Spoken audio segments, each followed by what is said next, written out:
Back to essentials of Ayurveda. तो आज से हम स्टार्ट करने जा रहे हैं चरक शारीरस्थान का रिवीजन चेकलिस्ट सीरीज। तो आज है हमारा पहला चैप्टर का रिवीजन, जिसका नाम है कतिधा पुरुषीय अध्यायम।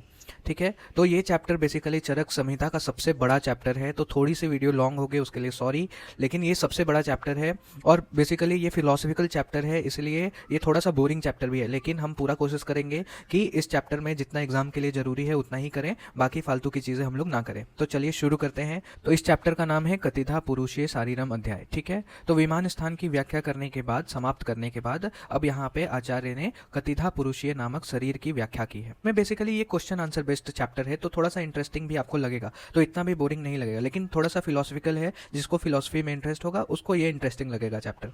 तो इसमें अग्निवेश ने पुरुष संबंधित बहुत सारे प्रश्न किए हैं। जैसे पहला प्रश्न है, धातु भेद से पुरुष के कितने भेद होते हैं। दूसरा प्रश्न है, पुरुष को कारण क्यों माना जाता है, और पुरुष के उत्पत्ति स्थान या फिर उत्पत्ति कारण कौन है। पुरुष के जो उत्पत्ति स्थान और उत्पत्ति का कारण कौन है। तो यहाँ पे जो पुरुष वर्ड यूज किया गया है ना, वो आत्मा के लिए किया गया है। ठीक है, चौथा प्रश्न क्या है कि वो जो पुरुष है यानी आत्मा है, वो अज्ञानवान है या ज्ञानवान है, वो नित्य है या अनित्य है, फिर प्रकृति किसे कहते हैं। सातवां प्रश्न, विकार कौन है, और आठवां प्रश्न है, विकार का क्या लक्षण है। ठीक है, अगले श्लोक में ये समझाते हैं कि आत्मा तत्व को जानने वाले जो पुरुष आत्मा को निष्क्रिय मानते हैं। जो भी आत्मा तत्व को जानने वाले पुरुष हैं, जो ज्ञानी पुरुष हैं, वो आत्मा को क्या मानते हैं, निष्क्रिय मानते हैं, स्वतंत्र मानते हैं, वशीनम मानते हैं, सर्वज्ञ मानते हैं, विभु मानते हैं, क्षेत्रज्ञ और साक्षिनम। तो ये 7 गुण बताए गए हैं आत्मा के लिए, आत्म तत्व को जानने वाले पुरुष के द्वारा। तो सबसे पहले क्या है, निष्क्रिय। सेकंड क्या है, स्वतंत्र। निष्क्रिय मतलब स्वयं कुछ न करने वाला, मतलब खुद से कोई कार्य नहीं करने वाला, उस आत्मा होता है। स्वतंत्र बोला है कि अपने वश में रहने वाला। वशी बोला है सभी प्रकार के भौतिक पदार्थों को वश में रखने वाला।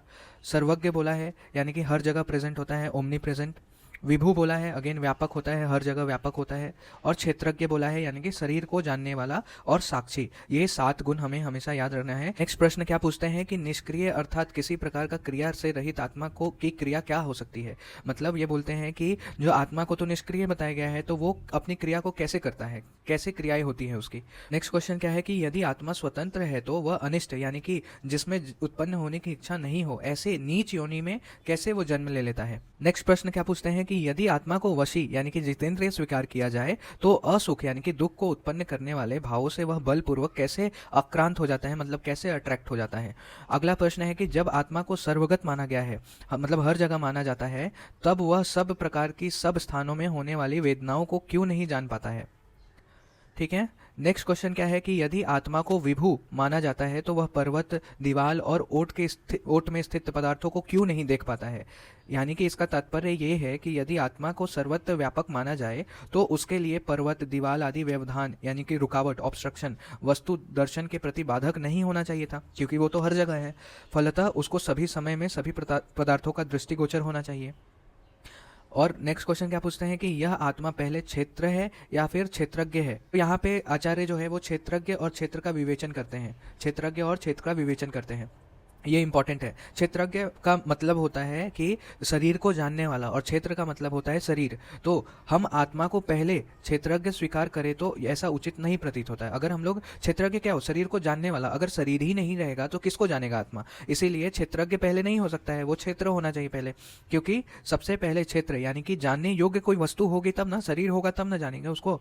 बिना क्षेत्र को समझे ही क्षेत्रज्ञ की चर्चा करना ऐसा उचित नहीं है, क्योंकि जो क्षेत्र को जानता है उसे क्षेत्रज्ञ कहते हैं, और क्षेत्र को जानने वाले के पहले क्षेत्रज्ञ की चर्चा ठीक नहीं लगता है। इस प्रकार क्षेत्र को प्रथम माने तो क्षेत्रज्ञ को आत्मा को अशाश्वत यानी कि अनित्य मानना पड़ेगा। जब हम आत्मा के अतिरिक्त किसी दूसरे वस्तु को कर्ता स्वीकार नहीं करते तो फिर यह आत्मा साक्षी यानी कि गवाह किसका कहा जाएगा, क्योंकि साक्षी तो उसको कहते हैं जो कि किसी कार्य को कर्ता को देखता है। यहाँ पे एग्जाम्पल देते हुए कहते हैं कि शिष्य पढ़ता है तो गुरु उसको देखता है, तो यहाँ पे गुरु क्या है, साक्षी हो गया उसका, शिष्य का। इस प्रकार आत्मा के साक्षी होने के लिए किसी को कर्ता, कार्यकर्ता मानना आवश्यक होगा, किंतु यहाँ ऐसी स्थिति नहीं है। यहाँ तो आत्मा को ही प्रधान माना गया है, तो ये संशय है इस बात का भी। नेक्स्ट क्वेश्चन क्या पूछते हैं कि आत्मा को जब विकार रहित यानी कि निर्विकार माना गया है तो विकार रहित आत्मा में वेदना यानी कि जो पीड़ा, कष्ट, रोग जनित विशेषता कैसे उत्पन्न हो सकती है जब वो निर्विकार है। तो क्योंकि विकार घटते बढ़ते रहता है, समाप्त होते देखा जाता है, किंतु आत्मा में किसी प्रकार का भी परिवर्तन स्वीकार नहीं किया गया है, इसमें भी डाउट है। फिर नेक्स्ट क्या है कि भूत, वर्तमान और भविष्य काल में होने वाली इन 3 प्रकार की वेदनाओं में चिकित्सक रोगी को किस रोग की चिकित्सा करता है। नेक्स्ट क्वेश्चन पूछते हैं कि भविष्य काल में होने वाली वेदना रोग की चिकित्सा वैद्य इसलिए नहीं कर पाता क्योंकि उसकी अभी उत्पत्ति नहीं हुई है। और 19वां क्वेश्चन कहते हैं कि भूतकाल में हुई वेदना का पुनः आगमन होता नहीं, वर्तमान कालिक वेदना में स्थिरता नहीं होती, अतः यह संदेह होता है कि वैद्य किस काल की वेदना की चिकित्सा करता है। ठीक है, ये क्वेश्चन अभी हम लोग देख रहे हैं, आगे सब आंसर दिया है आत्रेय ने। फिर नेक्स्ट क्वेश्चन की वेदना यानी कि रोग का कारण क्या है, उन वेदना का अधिष्ठान क्या है, फिर सभी प्रकार के वेदना कहाँ शांत होती हैं, और आखिरी क्वेश्चन है कि सभी विषयों को जानने वाला, सभी वस्तुओं का परित्याग करने वाला, सभी प्रकार के कार्य कारण संयोगों से दूर रहने वाला एक तथा शांत भूत आत्मा जीवात्मा किन लक्षणों से पहचाना जा सकता है। तो ये टोटल अग्निवेश ने 23 क्वेश्चंस पूछे हैं जिसका आत्रेय इस चैप्टर में, पूरे चैप्टर में आंसर देते हैं, उनको समझाते हैं। पहला श्लोक है कि धातु, पहला क्वेश्चन कि धातु के कितने, पुरुष के कितने भेद है, धातु पुरुष के कितने भेद है। तो पुरुष के 3 भेद बेसिकली माने जाते हैं, एक तो षड धातुआत्मक पुरुष, एक चतुर्विशंति पुरुष और एक धातुआत्मक पुरुष। तो षड धातुआत्मक पुरुष कौन होता है, जो आकाश, वायु, अग्नि, जल, पृथ्वी, चेतना धातु इन 6 के संयोग से बनता है, उसको हम लोग षड धातुआत्मक पुरुष कहते हैं। दूसरा एक धातुआत्मक पुरुष, इसमें सिर्फ चेतना धातु रहती है यानी कि आत्मा रहता है, उसको हम लोग एक धातुआत्मक पुरुष कहते हैं। नेक्स्ट है 24 तत्व यानी कि चतुर्विशंति पुरुष। तो उसमें क्या है कि पहला है मन, मतलब एक तो एकादश इंद्रिय मन, 5 कर्म इंद्रिय, 5 कर्म इंद्रिय, 5 ज्ञान इंद्रिय, 5 ज्ञान इंद्रिय कौन कौन होंगे आगे देखने वाले हम लोग। फिर महत यानी कि बुद्धि, अहंकार, अहंकार, प्रकृति, फिर पंच तन्मात्रा, पंच तन्मात्रा जैसे शब्द स्पर्श रूप रस गंध, और पंच महाभूत, पंच महाभूत आकाश, वायु, तेज, जल और पृथ्वी। ये जो है वो 24 तत्व है जिनसे पुरुष का निर्माण हुआ है। तो यहाँ पे हमने 3 देखा, एक षड धातुआत्मक पुरुष, एक धातुआत्मक पुरुष में सिर्फ चेतना धातु रहती है, और चतुर्विशंति पुरुष। नेक्स्ट श्लोक में यहाँ पे मन के गुण बताए गए हैं। तो मन के 2 गुण बताए हैं, एक अनुता और एक एकता। तो अनुता, इसको कैसे हम लोग क्लैरिफाई करेंगे, तो अनुता क्यों कहते हैं और एकता क्यों कहते हैं। तो यहाँ पे निवारण किया है कि यदि मन को महान मानते हैं, अगर मन को महान मानते हैं तो सर्वत्र व्यापक यानी कि जो विभु मानना होगा, मतलब हर जगह फैला हुआ रहना चाहिए, ऐसा मानना होगा। अगर हम लोग महान मानते हैं, अनु नहीं मानते, छोटा नहीं मानते हैं, तो इसका व्यवहार भी विपरीत मानना होगा, यानी कि एक काल में अनेक इंद्रियों का बोध होगा, क्योंकि मन का जिस क्षण में जिस इंद्रियों के साथ संयोग होता है उस क्षण में केवल उसी विषय का ज्ञान होता है। इसीलिए हम लोग मन को महत नहीं मान के अनुत्व गुण वाला मानते हैं। अभी एकत्व कैसे, तो प्रत्येक प्राणी के शरीर में मन एक ही है, अधिक नहीं है। क्यों, क्योंकि अगर मन हमारे में अधिक होता, अनेक होता, तो अनेक मन अनेक इंद्रियों के साथ संयुक्त होकर एक काल में, एक क्षण में, एक मिनट में विविध विषयों का ज्ञान करा सकते थे, लेकिन ऐसा नहीं देखा जाता है। नेक्स्ट श्लोक में हम लोग मन के विषय कौन कौन से हैं वो देखते हैं। चिंत्य विचार्य ऊह्यम ध्येय संकल्पम च। तो मन के कितने विषय हैं, 5। चिंत्य, विचार्य, ऊह्य, ध्येय और संकल्प। एक एक करके समझते हैं। चिंत्य क्या होता है, जो चिंतन करते रहता है, ध्यान या मनन करने के योग्य विषय होता है, उसको हम लोग चिंत्य कहते हैं। विचार्य, विचार करना, मतलब कि आहार विहार आदि के संबंध में सोच विचार करने योग्य विषय, उसको विचार करना, मतलब किसी भी वस्तु को लेकर विचार करना। फिर ऊह्य, ऊह्य क्या होता है, अपनी विशेष तर्क शक्ति के द्वारा कार्य पद्धति का निर्धारण करना, कि अगर हम लोग इसको इस तरीके से करेंगे तो ये कार्य ऐसे सफल होगा, तो ये तर्क वितर्क करना। फिर ध्येय क्या होता है, एकाग्र होकर किसी विषय विशेष के बारे में संबंध में सोचना। फिर संकल्प क्या होता है कि मन का प्रधान कर्म क्या है, संकल्प है। तो कभी भी मन का प्रधान कर्म बोला गया है तो क्या है, संकल्प है। विचारणीय विषय के संबंध में यह सोचना कि ये करने योग्य है या नहीं है। ठीक है, नेक्स्ट श्लोक में मन के कर्म के बारे में बताया गया है कि मन का कर्म कौन कौन सा है। इंद्रिय अभिग्रह, फिर मनसः स्वस्य निग्रह, ऊह्य और विचारी, ये 4 जो है मन के कर्म बताए। क्या क्या, इंद्रियों का अभिग्रह, स्वयं अपना निग्रह करना, यानी कि उस विषय के ज्ञान के लिए निग्रह करना, हट जाना। ऊह्य, विचार, ये जो है मन के कर्म बताए गए हैं। तो ऊह्य और विचार तो हम लोग समझ गए। ये इंद्रिय अभिग्रह और स्वस्य निग्रह क्या है।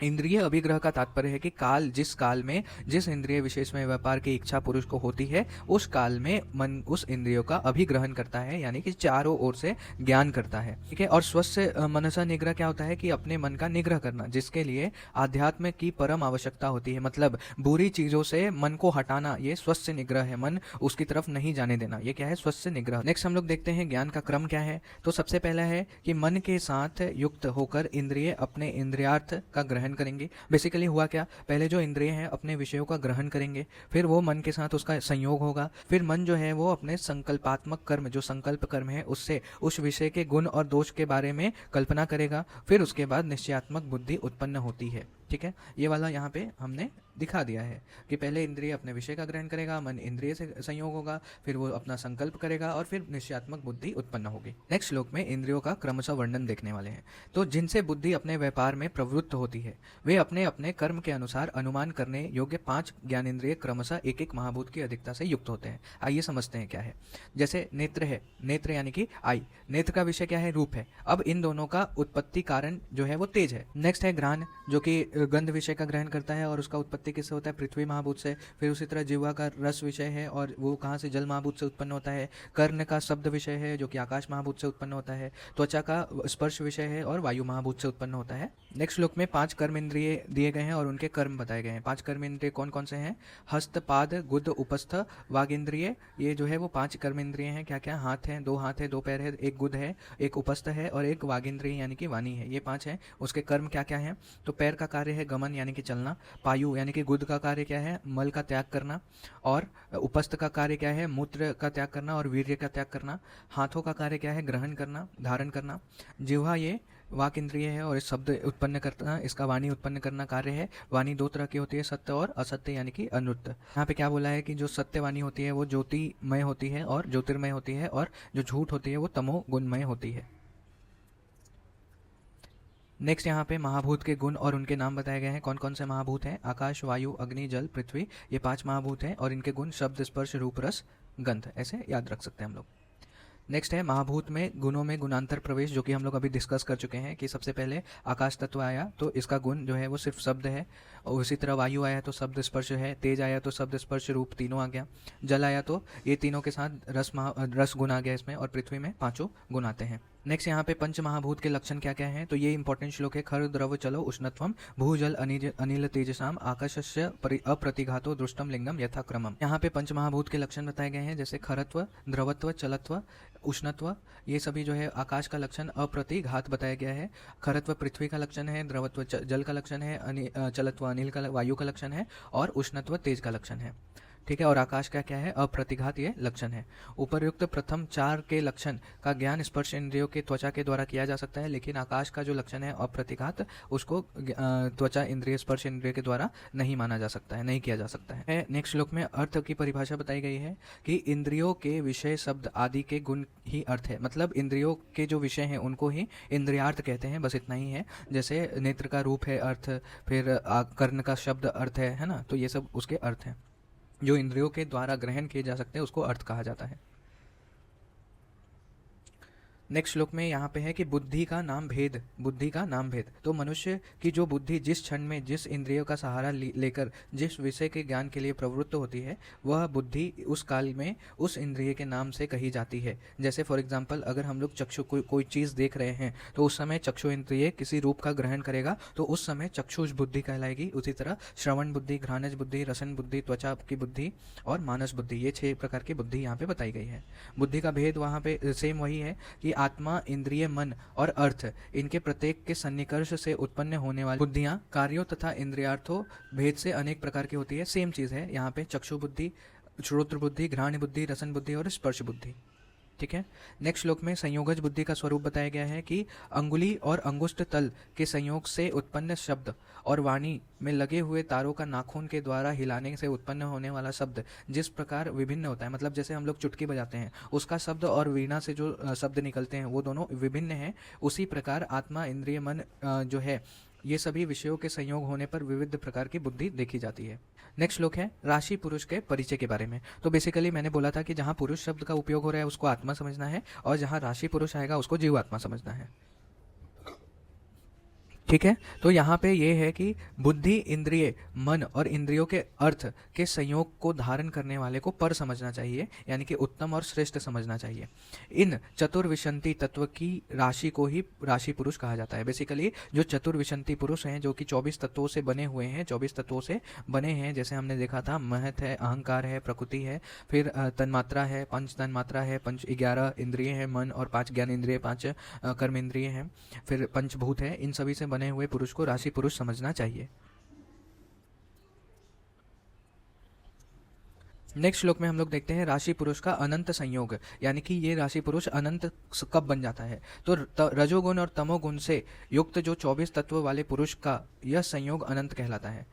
उन जो रजगुण और तम गुण से दूर हो जाने पर, इनसे मुक्त हो जाने पर, स्वाभाविक रूप से सत्व गुण की वृद्धि हो जाने पर वह अनंत संयोग निवृत्त हो जाता है और वह भव बंधन यानी भव बंधन से मुक्त हो जाता है। क्रम साइकिल से, जो क्रम है, चक्र है, जीवन क्रम है, उससे बाहर निकल जाता है। तो जीवन क्रम से बाहर निकलने के लिए रजगुण और तम गुण को समाप्त करना पड़ेगा, उससे दूर जाना पड़ेगा। नेक्स्ट श्लोक में चिकित्सा आदि का आधार पुरुष किसको माना गया है। तो चतुर्विशंति तत्व से जो बना है, तत्वों से जो मिलकर बना है राशि पुरुष, उसको ही चिकित्सा आदि क्रम का आधार माना जाता है, क्योंकि उसमें चिकित्सा आदि कर्म, कर्म का फल, विविध विषय का ज्ञान, मोह, सुख दुख, जीवन मरण, स्वतः यानी कि आत्मीय भाव, ये सभी प्रतिष्ठित रहते हैं। और जो इन विषयों को यथार्थ रूप से जानता हो वह प्रलय यानी मृत्यु, उदय यानी जन्म, जीवन मरण की परंपरा, चिकित्सा और भी जो इस विषय में ज्ञात्व है उन सबको जानता है। यहाँ तक आचार्य ने फर्स्ट क्वेश्चन का आंसर दे दिया है। सेकंड क्वेश्चन का आंसर अब देते हैं कि पुरुष को क्यों कारण माना जाता है। ये सेकंड क्वेश्चन था, तो यहाँ पे आंसर देते हैं कि यदि पुरुष कर्ता, बोधा यानी कि जानने वाला नहीं होगा तो भा यानी कि कांति और प्रतिभा, तमोगुण या फिर अंधकार, सत्य, अनृत्य, वेद, शुभ अशुभ कर्म नहीं होगा। ठीक है, अगर पुरुष करता नहीं होगा यानी कि आत्मा अगर करता नहीं होगा तो ये सभी कर्म नहीं होंगे।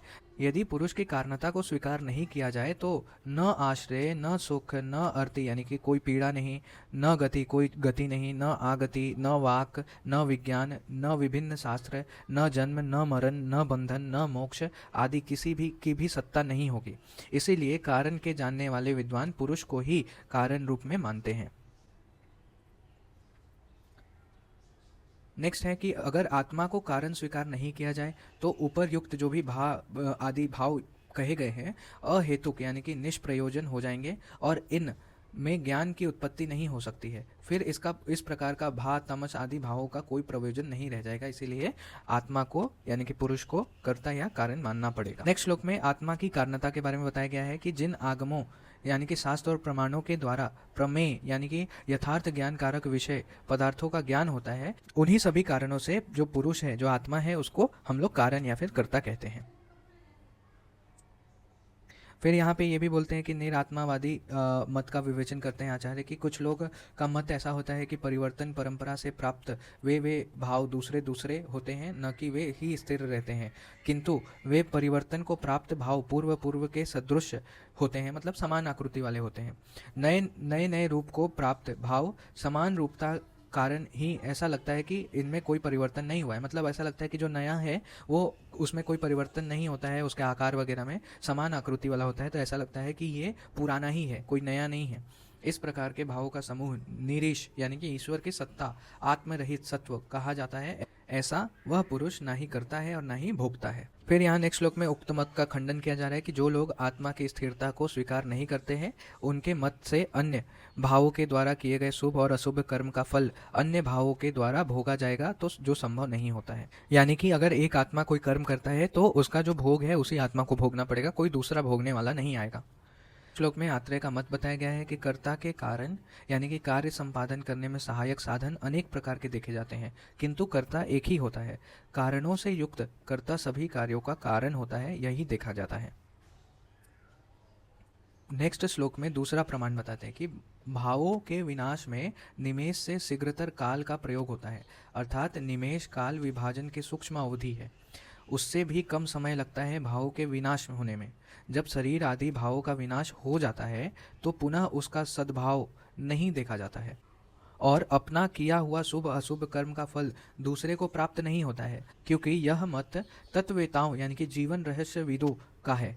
इसलिए प्राणियों के कार्य करने में तथा उस अपने किए कार्य के फल को भोगने में नित्य पुरुष संज्ञक आत्मा ही कारण होता है, दूसरा नहीं होता है। तो इसमें क्या बोल रहे हैं कि जो चीज़ नष्ट होने में किसी भाव को समय नहीं लगता है, जब शरीर आदि भाव का विनाश हो जाता है पुनः उसका सत्ता नहीं देखा जाता है, फिर वो अपना शुभ अशुभ कार्य का फल जो है वो दूसरा कोई प्राप्त नहीं कर सकता है। क्योंकि जो तत्ववेताएं हैं, जो जीवन रहस्य विद्वान हैं, उनका यही मानना है कि प्राणियों के कार्य करने में और उनके अपने कार्य का फल को भोगने में आत्मा ही कारण होता है, दूसरा नहीं होता। अगर कोई शरीर नष्ट हो गया तो फिर आत्मा दूसरे शरीर में प्रवेश करके अपने कर्म का भोग करता है। नेक्स्ट श्लोक में आचार्य अगले प्रश्न का उत्तर देते हैं, पुरुष की उत्पत्ति किससे होती है? तो आचार्य कहते हैं कि अनादि होने के कारण, अनादि मतलब जिसका कोई आदि नहीं है, जिसका कोई ओरिजिन ही नहीं है, वह परमात्मा का प्रभाव नहीं है, मतलब उत्पत्ति कारण नहीं है, क्योंकि इसमें अनादि ही प्रमाण है। मतलब जो परमात्मा का जैसे उत्पत्ति का कोई कारण नहीं है, उसी तरह पुरुष यानी कि आत्मा अनादि होने के कारण उसका कोई कारण नहीं होता है।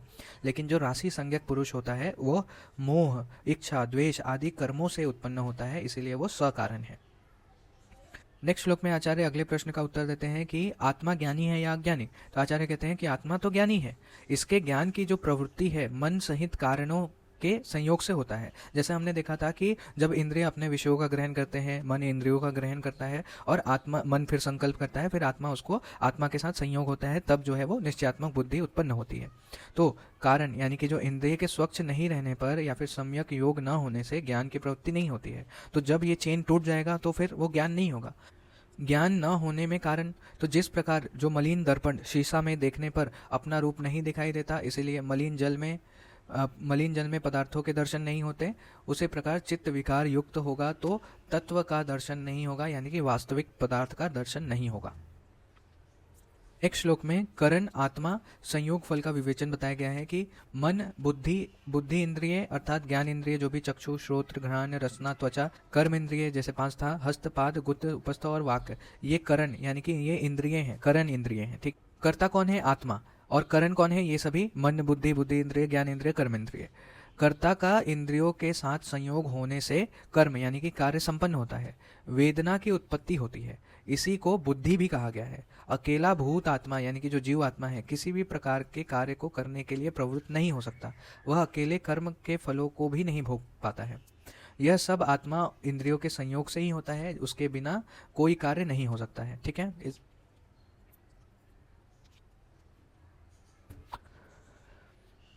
नेक्स्ट श्लोक में बताते हैं कि सभी भाव सहेतुक है, मतलब कोई भाव अकेला प्रवृत्ति नहीं होता है उसकी, कोई भाव हेतु रहित भी नहीं होता है। अभाव नामक पदार्थ शीघ्रगामी स्वभाव वाला होने के कारण अपने शीघ्रगामी स्वभाव का त्याग नहीं कर सकता है। मतलब जिसका अभाव है जो कि शीघ्र नष्ट होता है, जैसे जो स्वभाव परमवाद में हमने देखा था कि अगर कोई उत्पन्न हुआ है कोई वस्तु तो उसके विनाश में कोई कारण नहीं होता, और वो कोई कारण नहीं होना भी एक कारण की तरह प्रतीत होता है।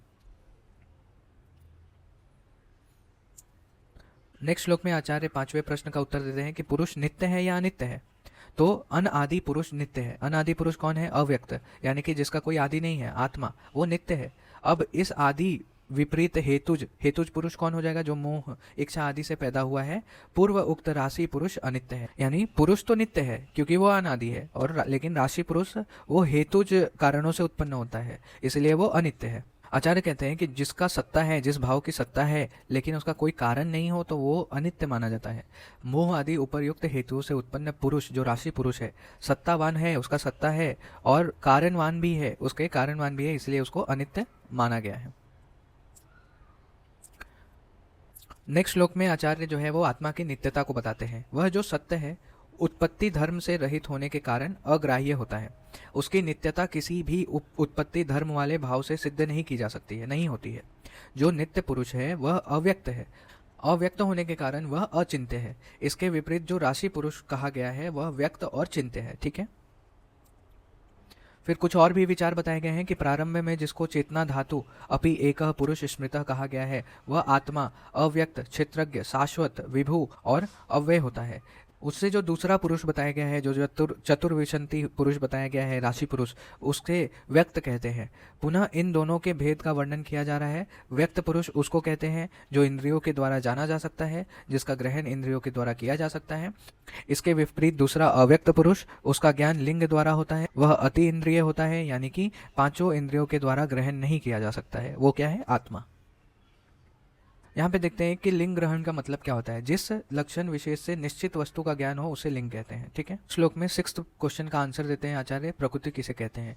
ख आदि जो भी आकाश, वायु, तेज, जल महाभूत होते, पृथ्वी महाभूत होते, 5 महाभूत, इनकी तन्मात्राएं, बुद्धि यानी कि महत्तत्व, अव्यक्त यानी कि मूल प्रकृति, अहंकार, ये 8 प्रकार की भूत प्रकृति होती है।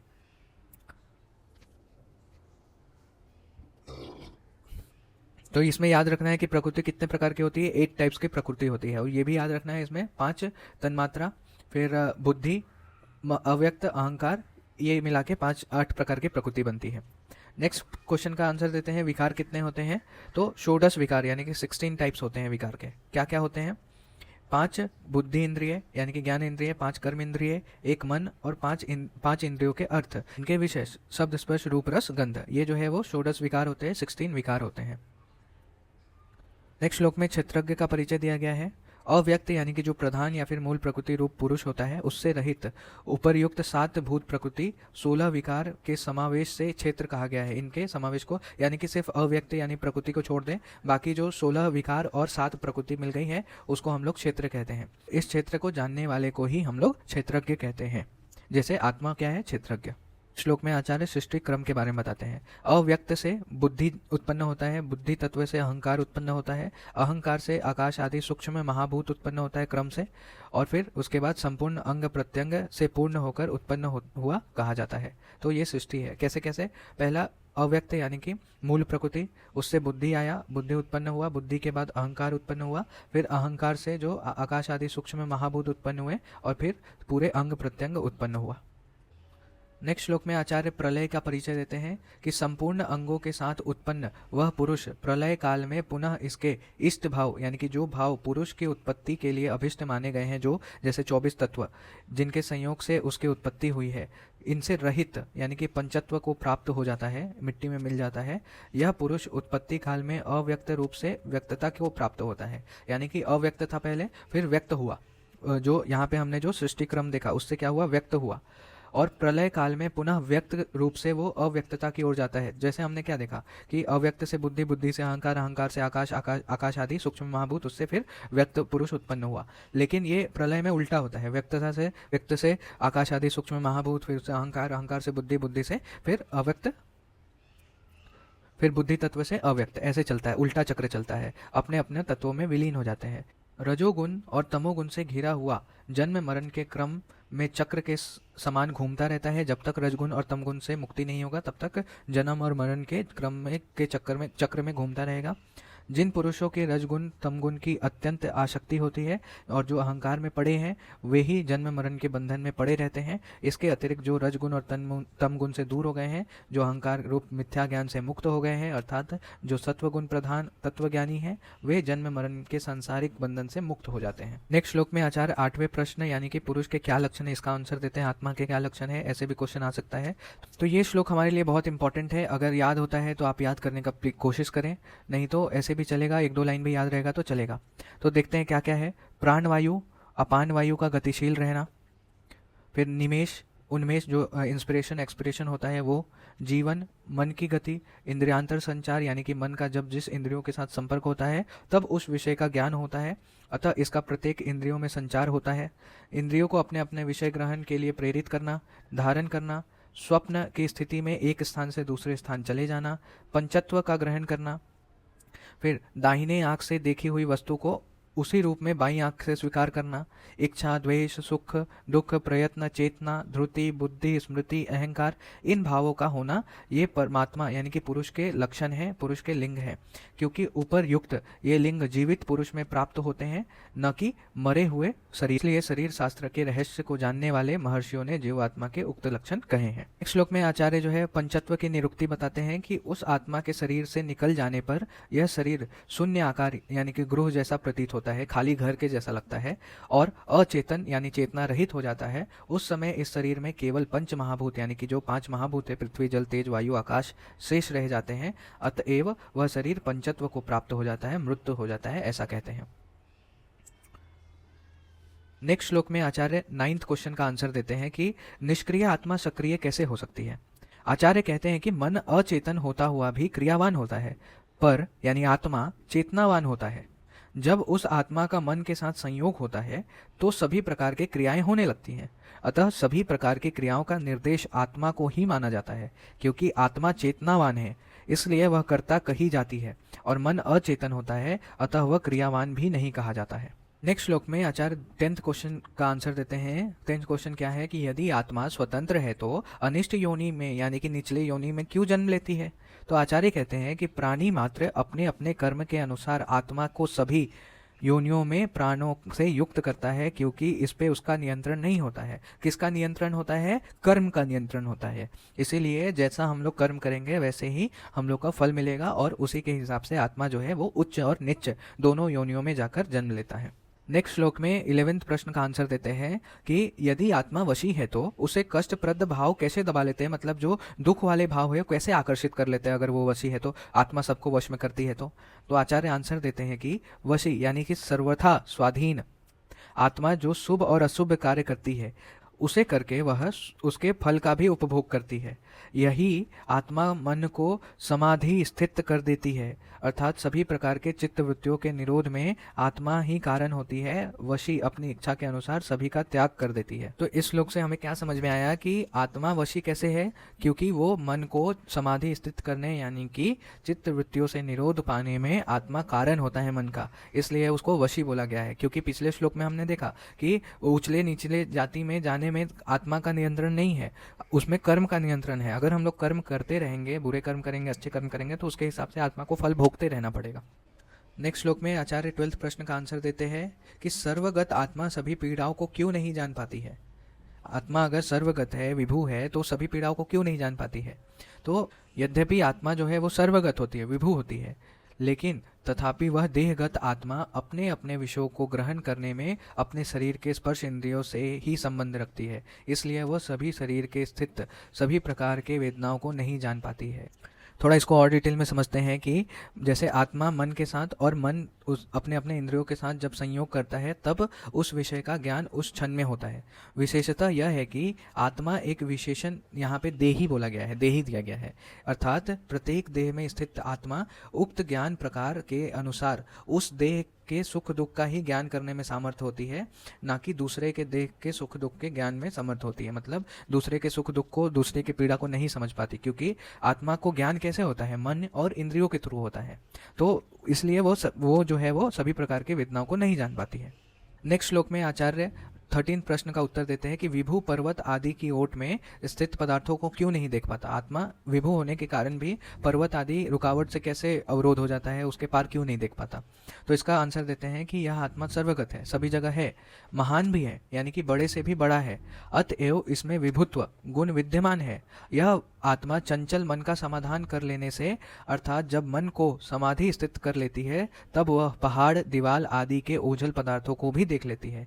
जब तक मन समाधि स्थित नहीं होगा तब तक वो नहीं देख पाएगा। तो आत्मा को ज्ञान करने के लिए मन और इंद्रियों का अच्छा रहना बहुत जरूरी है, समाधि स्थित रहना बहुत जरूरी है। जब तक वो चंचल रहेगा तब तक नहीं देख पाएगा आत्मा, क्योंकि उसको ज्ञान ही मन और इंद्रियों के थ्रू हो रहा है। नेक्स्ट श्लोक में हम लोग मन और आत्मा के संबंध के बारे में देखते हैं। तो देह और कर्म का अनुसरण करने वाला मन के साथ आत्मा का नित्य संबंध होता है। तो संबंध कैसा होता है? नित्य संबंध होता है। ऐसी आत्मा को एक योनि में स्थित होने पर भी सभी योनियों में स्थित समझा जाता है। टोटल योनि कितना है? 84 लाख योनियां हैं, लेकिन बोल रहा है कि मन और आत्मा का नित्य संबंध होता है, इसीलिए एक योनि में स्थित होने पर भी सभी 84 लाख योनियों में स्थित माना जाता है। ये देखते हैं हम लोग उदाहरण, जो कि यहाँ पे इंपॉर्टेंट है कि एक योनि में स्थित जैसे राम है कि उसकी आत्मा जिस काल में मन तथा इंद्रियों से संयोग से शयन करती है, उसी काल में सर्वयोनिगत आत्माएं शयन करते नहीं दिखती हैं। तो मतलब सर्वयोनिगत मतलब कुत्ता, बिल्ली, गाय, भैंस, तो एक काल की बात हो रही है, एक टाइम पीरियड की बात हो रही है।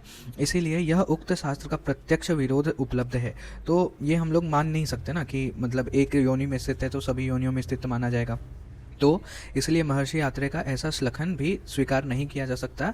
अतः इसका समाधान इस प्रकार किया जा रहा है कि वर्तमान में जो आत्मा जिस योनि में स्थित है, कालांतर में वही आत्मा जलज, स्थलज आदि आत्मा के रूप में भी देखी जाती होगी। तो ऐसा बोल रहा है कि जो वर्तमान में है मतलब भूतकाल में किसी और योनि में होगा और भविष्य काल में किसी और योनि में होगा, वर्तमान में किसी और योनि में है। तो ये था इसका मतलब। नेक्स्ट प्रश्न 14th प्रश्न जो है वो क्षेत्रज्ञ और क्षेत्र में सबसे पहले किसकी उत्पत्ति हुई। तो इसका आंसर देते हुए आचार्य कहते हैं कि आत्मा का आदि मतलब आदि होता ही नहीं है, आत्मा का तो आदि नहीं है, अनादि है आत्मा, तथा क्षेत्र की परंपरा भी अनादि है। तो आत्मा भी अनादि है और क्षेत्र भी अनादि है। इस प्रकार उक्त दोनों में अनादि होने से इन दोनों में कौन पहले आया और कौन बाद में ठीक ठीक नहीं कहा जा सकता। 15th क्वेश्चन, आत्मा के अतिरिक्त जब अन्य कर्ता नहीं है तो यह किसका साक्षी है। तो इसका आंसर देते हैं आचार्य कि ज्ञानी को साक्षी कहा जाता है, जो ज्ञानी होता है उसको ही साक्षी कहा जाता है, न कि अज्ञानी को। और क्योंकि आत्मा ज्ञानी है, आत्मा को ज्ञानी माना जाता है, इसलिए उसे साक्षी माना जाता है। सभी भूतों के सभी भाव यानी कि जो कार्य है आत्मा के देख रेख में ही होते हैं। नेक्स्ट 16 क्वेश्चन क्या है कि निर्विकार को वेदना विशेष का ज्ञान कैसे होता है। तो इसका आंसर देते हुए कहते हैं आचार्य कि अकेली भूत आत्मा है यानी कि पंच महाभूत रहित जो जीव आत्मा है उसको हम शास्त्र में वर्णित उसके लक्षणों के द्वारा कभी भी नहीं जान सकते हैं। उस अकेली निर्विकार आत्मा जो कि परमात्मा का स्वरूप है में कोई भी सुख दुख इच्छा द्वेष आदि विशेष लक्षण नहीं होते हैं। जब तक वो किसी शरीर में नहीं जाएगी, जब तक वो पंच महाभूत के साथ संयोग नहीं होगा, तब तक उसके कोई लक्षण हम लोग नहीं देख सकते हैं। केवल संयोग पुरुष यानी कि महत प्लस 24 तत्वों के संयोग से निर्मित जो राशि पुरुष है उसमें ही वेदनाकृत विशेषता देखी जाती है और होती है। जिस राशि पुरुष में वेदना नियत यानी कि निश्चित है उस राशि पुरुष में वेदना जनित सुख दुख भी होता है। तो आत्मा अकेला उसमें कोई सुख दुख वगैरह मतलब वेदना विशेष नहीं होता, लेकिन जब वो आत्मा जो तत्वों के साथ पंच महाभूत तत्वों के साथ संयोग करता है, राशि पुरुष की उत्पत्ति करता है, तब उसमें वेदनाएं देखी जाती हैं। एक उपमा दी गई है कि जो निर्विकार स्थिति में जो आत्मा है वो पद्म पत्र यानी कि कमल के पत्र के जैसा निर्लेप रहता है, अतएव इसमें ना प्राण होता है, अपान आदि उन्मेष निमेष आदि पूर्वोक्त जो भी बताई गई क्रियाएं हैं वो सभी दृष्टिगोचर नहीं होती हैं। आत्मा के दो भेद बताए गए हैं, एक परमात्मा होता है, एक जीवात्मा होता है। तो जीवात्मा जो है वो कैसा होता है, प्रत्येक शरीर में भिन्न भिन्न रूप से रहता है, विभू होता है और नित्य रहता है। निर्विकार आत्मा जो है वो नित्य, उसमें 3 गुण बताए गए हैं, बुद्धि इच्छा और प्रयत्न। और जो सविकार आत्मा होता है जैसे राशि पुरुष, उसमें विशेष गुण बताए गए हैं। कौन कौन से, बुद्धि सुख दुख इच्छा द्वेष प्रयत्न धर्म और अधर्म, ये 8 गुण बताए गए हैं। तो निर्विकार आत्मा के 3 गुण, बुद्धि इच्छा और प्रयत्न, लेकिन जो सविकार आत्मा होती है जैसे राशि पुरुष उसमें 8 गुण, बुद्धि सुख दुख इच्छा द्वेष प्रयत्न धर्म और अधर्म। नेक्स्ट श्लोक क्या है, नेक्स्ट श्लोक में वैद्य त्रिकालिक वेदनाओं में किसकी चिकित्सा करता है, ये प्रश्न का उत्तर देते हैं। तो इस प्रश्न का उत्तर आचार्य देते हैं कि वैद्य तीनों काल में होने वाली वेदनाओं की जिस युक्ति से चिकित्सा करता है उस युक्तियों को धारण करो, और जो कुछ प्रमुख आचार्य उन युक्तियों का व्याख्यान करते हैं वो आगे हम लोग देखने वाले हैं। तो 17 नंबर क्वेश्चन क्या है हमारा, वैद्य अतीत काल यानी कि पास्ट में जो भी वेदना है उसकी चिकित्सा कैसे करता है। तो आंसर देते हुए आचार्य कहते हैं कि रोगी और उसके अभिभावकों को यह कहते सुना जाता है कि इसको फिर से वही सिरशूल हो रहा है, वही ज्वर फिर से आ गया है, फिर से वही जोरदार खांसी हो रही है, फिर वही सर्दी है जो पहले हो चुकी है, पहले आ चुकी है, रोग प्रारंभ हो गया है। तो इस प्रकार से जो भी प्रसिद्ध वचन है उसके अनुसार जो भी अतीत काल भूतकाल से चले आने वाले वह रोग का क्रम निश्चित किया गया है, क्योंकि वह अतीत पीड़ाओं का ही समय माना जाता है। अतः उस पीड़ा के काल को लक्ष्य करके जो औषधि उपचार किया जाता है वह अतीत वेदना का ही प्रशमन यानी चिकित्सा कहा जाता है। बेसिकली ये है ना कि कोई भी क्रॉनिक डिजीज है तो वो तो पास्ट से बहुत लंबे पीरियड से चला आ रहा है। तो जो भी डिजीज जो कि पास्ट से चला आ रहा है, जब वैद्य उनके लिए औषधि उपचार करता है, उनकी चिकित्सा करता है, तो उसको ही बेसिकली हम लोग अतीत काल में की वेदना की चिकित्सा कहते हैं। नेक्स्ट क्वेश्चन क्या है कि वैद्य जो है वो भविष्य काल की वेदनाओं की चिकित्सा कैसे करता है। तो वैद्य इसका उत्तर देते हुए कहते हैं कि उस प्रकार की निरंतर वर्षाएं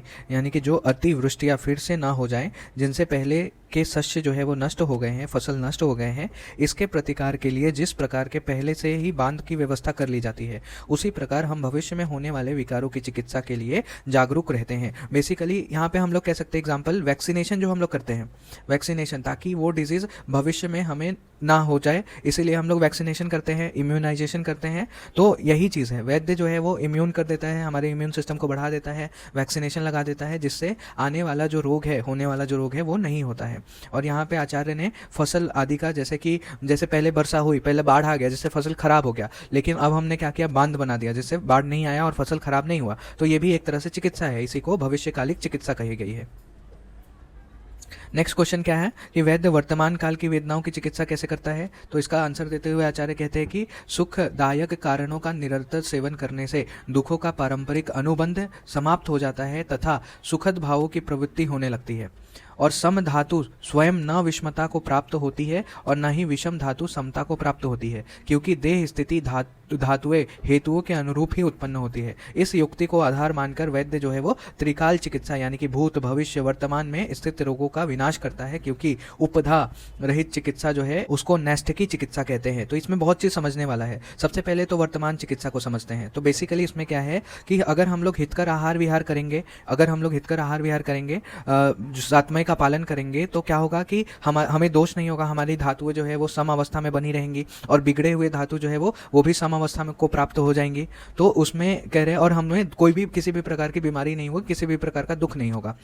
तो यहाँ पे देखो उपधा का दो मतलब बताया गया है। एक तो पहला मतलब है कि उपाय पूर्वक किसी भी कार्य का आरंभ करना, और दूसरा राजा के द्वारा धर्म अर्थ काम का भय दिखलाकर जो सत्य और असत्य का निर्णय करना। ये दो बेसिकली मतलब होता है उपधा का। आगे हम लोग उपधा ही देखने वाले हैं। नेक्स्ट हम लोग देखते हैं कि जो उपधा भाव दोष के 3 कारण बताए गए हैं। कौन कौन से? एक राग होता है, द्वेष होता है और मोह होता है। ठीक है। और नेक्स्ट हम लोग देखते हैं ऐसे 7 भाव जिनको उपधा की संज्ञा दी गई है। कौन कौन से? धर्म, अधर्म, अज्ञान, वैराग्य, अवैराग्य, ऐश्वर्य और अनैश्वर्य। ये सब द्वंद्व हैं। ठीक है। तो इन सभी द्वंद्वों में से अगर हम लोग ज्ञान को खाली छोड़ दें तो 7 भाव को उपधा की संज्ञा दी गई है। और चक्रपाणी कहते हैं कि संसारिक भोगों के प्रति तृष्णा ही उपधा कहलाती है। अगर कोई भी संसारिक भोगों के प्रति तृष्णा रखता है तो उसको उपधा कहा जाता है। नेक्स्ट हम लोग देखते हैं नैतिष्ठिक चिकित्सा क्या होती है। तो उपधा के बिना जो चिकित्सा होती है उसका नाम ही है नैतिष्ठिक चिकित्सा। जो त्रिविध दुख होते हैं, कौन कौन से? आध्यात्मिक, आदि भौतिक और आदि दैविक। इनके निराकार के लिए जो चिकित्सा की जाती है वह उसका एकांतिक रूप है। और आत्यांतिक रूप मतलब फिर कभी वो दुख उत्पन्न ही ना हो, इस रूप से की जाने वाली चिकित्सा जिससे मनुष्य के रजगुण और तमगुण की निवृत्ति हो जाए उसे ही नैतिष्ठिक चिकित्सा कही जाती है, उसे ही नैतिष्ठिक चिकित्सा कहते हैं। अब इस प्रकार की चिकित्सा जो को ही हम लोग त्रिकालिक चिकित्सा भी कही जाती है। ठीक। नेक्स्ट श्लोक में हम लोग देखते हैं दुखों का कारण उपधा। उपधा हम लोग पहले भी देखे हैं अभी, तो अभी हम लोग थोड़ा शॉर्ट में देखते हैं। तो यहाँ आचार्य कहते हैं उपधा जो है वो दुख और दुख के आश्रय स्वरूप का कारण है। दुख का आश्रय स्वरूप मतलब शरीर की उत्पत्ति। तो दुख और दुख के आश्रय स्वरूप यानी कि शरीर का उत्पत्ति का कारण कौन है? उपधा। सभी प्रकार की उपधाओं को छोड़ना ही सभी दुखों का विनाशक है। जैसे कि कोशकार जो होता है यानी कि जो रेशम का कीड़ा होता है, वधप्रद यानी कि अपने विनाशक अंशुओं यानी कि रेशम के रेशों को स्वयं ही उत्पन्न करता है, उसी प्रकार ज्ञान रहित जो मानव है 5 इंद्रियों के विषयों के प्रति अपने तृष्णा को उत्पन्न कर लेता है, मतलब जो अभिलाषा होती है, किसी चीज को प्राप्त करने की इच्छा होती है, उसको उत्पन्न कर लेता है। अतएव वो हमेशा ही रोगी बना रहता है। इसके विपरीत जो पुरुष अग्नि के समान इन इंद्रियों के विषयों को भली भांति जानकर उनकी निवृत्ति करता है, उनसे दूर जाता है, तद अंतर किसी कार्य के आरंभ न होने से तथा शरीर के संयोग न होने से आत्मा उस दुख को प्राप्त नहीं करती है। तो नेक्स्ट श्लोक में हम लोग देखते हैं 20th क्वेश्चन जो है वो वेदनाओं का क्या कारण है। इसका आचार्य आंसर देते हैं कि धी धृति स्मृति का विभ्रंश होना, संप्राप्ति ही काल कर्मणाम, असात्म्य इंद्रियात संयोगश्चेति ज्ञात्वा दुख हेतवः। यानी कि वेदना का कारण क्या क्या है? यानी कि वेदना का कारण क्या क्या है? एक तो धी ध्रुति और स्मृति का विभ्रंश होना, और काल की संप्राप्ति और कर्म की संप्राप्ति, और तीसरा क्या है? असात्म्य इंद्रियों का संयोग। अब इससे हम लोग क्या समझते हैं? तो जैसे धी ध्रुति स्मृति का विभ्रंश होना, कैसे विभ्रंश होगा? प्रज्ञापराध करने से होगा। मतलब कोई गलत चीज जानते हुए भी अगर हम लोग कर रहे हैं, अहितकर आहार विहार कर रहे हैं, जानते हुए भी कि वो हमें रोग कर सकता है, वो हमें दुखी कर सकता है, फिर भी हम लोग खाते पीते हैं, करते हैं, तो इसलिए वो धी ध्रुति स्मृति का विभ्रंश होगा। अब 3 कैटेगरी में उसका अगर अति योग कर रहे हैं, अयोग कर रहे हैं, या फिर मिथ्या योग कर रहे हैं। उसी तरह काल संप्राप्ति क्या है? तो काल के अति योग, अयोग और मिथ्या योग से। फिर कर्म संप्राप्ति क्या है? जो पूर्व जन्म में हमने अशुभ कर्म किए हैं उसका फल अगर हमें मिल रहा है, अगर हम लोग भोग रहे हैं, तो वो चीज होता है कर्म संप्राप्ति के कारण वेदना उत्पन्न होती है। और तीसरा है हमारा असात्म्य इंद्रिय संयोग से, यानी कि उसके अति योग, मिथ्या योग और अयोग्य से। नेक्स्ट श्लोक में हम लोग देखते हैं कि बुद्धि विभ्रंश का लक्षण क्या होता है। तो जो बुद्धि नित्य और अनित्य में तथा हित और अहित में विषय रूप में अभिनिवेश यानी प्रवेश करती है, उस बुद्धि को विकृत बुद्धि समझना चाहिए, यानी कि जो बुद्धि अनित्य कार्य में प्रवेश करती है, जो बुद्धि हमेशा अहितकर कार्य आहार विहार कर रही है, अहितकर कार्य कर रहा है और उसमें प्रवेश उसकी तरफ खींचा चला जा रहा है, तो उसको विकृत बुद्धि समझना चाहिए। और इसको ही बुद्धि का विभ्रंश बोलते हैं, क्योंकि सत्य और असत्य का विवेचन करना ही बुद्धि का लक्षण है। इसलिए कहा गया है बुद्धि ही समः पश्यति, यानी कि बुद्धि ठीक जैसा है वैसा ही दिखता है। में ध्रुति भ्रंश के लक्षण बताए गए हैं कि मन का नियंत्रण करने वाली ध्रुति, यदि ध्रुति का भ्रंश हो जाए, उसका विनाश हो जाए, तो विषय वासनाओं में लगा हुआ जो मन है उसको अहित अर्थों से नहीं रोका जा सकता है, उसको गलत चीजों की तरफ जाने से नहीं रोका जाता है। इसलिए ध्रुति भ्रंश को रोग का कारण कहा गया है। नेक्स्ट श्लोक में स्मृति भ्रंश के लक्षण क्या क्या है। जिस रज गुण तथा मोह गुण वाले पुरुष की आत्मा तत्व ज्ञान यानी कि ठीक ठीक जानकारी करने से भ्रष्ट हो जाती है, उसको ही स्मृति भ्रंश यानी कि यादगार का नाश, मेमोरी लॉस कहते हैं, क्योंकि सभी प्रकार के स्मरणीय विषय का आधार जो है वो स्मृति ही होती है। प्रज्ञापराध की निरुक्ति बताई गई है। क्या क्या। धी ध्रुति स्मृति विभ्रंश कर्म यत कुरुते अशुभम प्रज्ञापराधम त विद्यात सर्वदोष प्रकोपनम, यानी कि धी ध्रुति और स्मृति के रहित मनुष्य जो भी अशुभ कर्म करते हैं उसे वात आदि तीनों दोष प्रकोपित होते हैं और उसको ही हम लोग प्रज्ञापराध कहते हैं। श्लोक में हम लोग देखते हैं प्रज्ञापराध का परिचय यहाँ पे देते आचार्य कि प्रज्ञापराध क्या होता है। तो जो गतिमान मूत्र है आदि को जबरदस्ती निकालने के लिए प्रेरित करना, मतलब जो मूत्र नहीं आ रहा है उसको भी फोर्सफुली निकालने के लिए स्वयं प्रवृत्त, मतलब निकलने के लिए जो स्वयं प्रवृत्त है, जो आ रहा है मूत्र, उसको अधारणीय वेगों को रोकना। फिर साहसिक कार्यों का मात्रा से अधिक सेवन करना, मतलब बहुत ज़्यादा दौड़ना, भागना, व्यायाम करना। फिर स्त्रियों का अधिक सेवन करना, मैथुन कर्म बहुत ज़्यादा करना। कार्यकाल का अतिक्रमण करना, मतलब कोई छोटा सा कार्य है उसके लिए पूरा का पूरा आधा घंटा का कार्य है उसके लिए 10 घंटे ले रहे हैं, मतलब एकदम आलस के साथ काम करना। यहाँ पे एक मुहावरा दिया गया है कि काप वर्षा जब कृषि सुखाने समय चुकी पुनी का पछिताने, यानी कि जब कृषि यानी कि जो खेती है वो सूख गया तो वर्षा का क्या मतलब, और उसी तरह जब समय निकल गया तो पछताने से क्या मतलब। ठीक है। आदि सुक्तियाँ ये सभी समय पे दी जाती थी ताकि मानव को प्रेरित करने के लिए बताई जाती थी। फिर नेक्स्ट है कि विनय तथा सदाचार का परित्याग करना। विनय यानी कि गुरुजन के प्रति नम्रता का व्यवहार नहीं रखना, सदाचार का परित्याग कर देना, जो पूज्य हैं जैसे माता पिता गुरु देवता उनका अपमान करना। फिर स्वयं जानते हुए भी अहित अर्थ जो आहार विहार है उनका सेवन करना, जो उन्माद को उत्पन्न करने वाले पदार्थ है उनका सेवन करना, ज़्यादा सेवन करना। फिर अकाल यानी कि निषिद्ध समय अर्धरात्रि में अदेश यानी कि शमशान आदि जैसे जहाँ पे नहीं जाना चाहिए उस वहाँ पे जाके संचरण करना, घूमना फिरना। फिर निंदित यानी कि लोक व्यवहार तथा शास्त्र के नियमों के विरुद्ध कर्म करने वाले लोगों के साथ मित्रता रहना, जैसे मर्डरर है, बहुत ज़्यादा गुंडागर्दी करता है, दूसरों को तकलीफ पहुँचाता है, उसके साथ दोस्ती रखना। फिर नेक्स्ट जो सद्रुत बताए गए हैं, सदाचार बताए गए हैं, उनका परित्याग करना, ईर्ष्या रखना, मान अभिमान भय क्रोध लोभ मोह मद भ्रम इन सभी का होना, ईर्ष्या आदि भाव से युक्त होकर जो कष्टदायक कर्म किया जाए और शरीर से होने वाले कोई भी निंदित कार्य और जो भी उपरयुक्त कर्मों के समान रजगुण तथा मोह गुण से युक्त कार्य किया जाता हो, उन सभी को शास्त्र ज्ञान में प्रज्ञापराध कहते हैं और ये प्रज्ञापराध रोगों को उत्पन्न करने का कारण बनते हैं। नेक्स्ट श्लोक में प्रज्ञापराध की परिधि। बुद्धि के द्वारा ठीक ठीक ज्ञान का कभी होना कभी नहीं होना, बुद्धि का विषम यानी कि अनुचित रूप से कार्य में प्रवृत्त होना, इसी को प्रज्ञापराध समझना चाहिए और ये प्रज्ञापराध मन का ही विषय है। नेक्स्ट श्लोक में काल संप्राप्ति का निर्देश दिया गया है कि अंतःशीर्षीय नामक अध्याय में व्याधियों का संग्रह करते समय व्याधियों की काल संप्राप्ति का निर्देश किया गया है, जैसे कि पहले पित्त आदि का संचय हुआ, प्रकोप हुआ, फिर प्रशम का वर्णन किया गया है। ठीक है।